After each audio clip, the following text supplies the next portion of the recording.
Shalom Bapak Ibu dan saudara-saudara sekalian. Renungan kita hari ini berjudul Menjalani Hidup Tanpa Sandiwara. 2 Petrus 1 ayat 16 berkata, "Sebab kami tidak mengikuti dongeng-dongeng isapan jempol manusia ketika kami memberitahukan kepadamu kuasa dan kedatangan Tuhan kita Yesus Kristus sebagai Raja, tetapi kami adalah saksi mata dari kebesarannya." Bapak Ibu dan saudara-saudara sekalian, menurut Kamus Besar Bahasa Indonesia, kata dongeng memiliki arti cerita yang tidak benar-benar terjadi, terutama tentang kejadian zaman dulu yang aneh-aneh, atau perkataan atau berita dan sebagainya yang bukan-bukan atau tidak benar. Tetapi justru dongeng inilah yang sedang dicari-cari orang di zaman sekarang ini, tak terkecuali orang Kristen. Mereka akan memalingkan telinganya dari kebenaran dan membukanya bagi dongeng. Itu di dalam 2 Timotius 4 ayat 4. Mereka seringkali lebih menyukai khotbah ringan yang meninabobokan, khotbah yang bisa membuat tertawa lepas, khotbah yang menghibur. Tanpa disadari, gereja bukan lagi menjadi tempat untuk sungguh-sungguh mencari Tuhan dan kebenarannya, tapi tempat mencari hiburan penghilang kepenatan.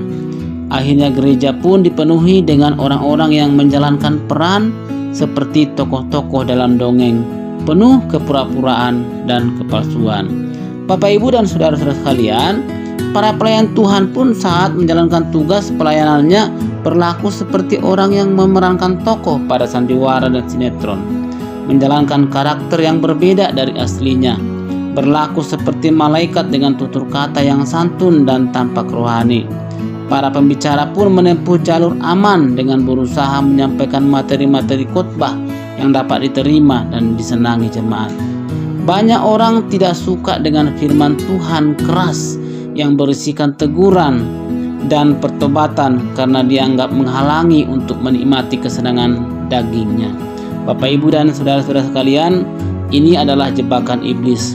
Padahal teguran keras firman Tuhan bertujuan membangunkan kita dari tidur rohani, mengingatkan kita akan akibat dosa, sebab barang siapa masih memerlukan susu, ia tidak memahami ajaran tentang kebenaran, sebab ia adalah anak kecil.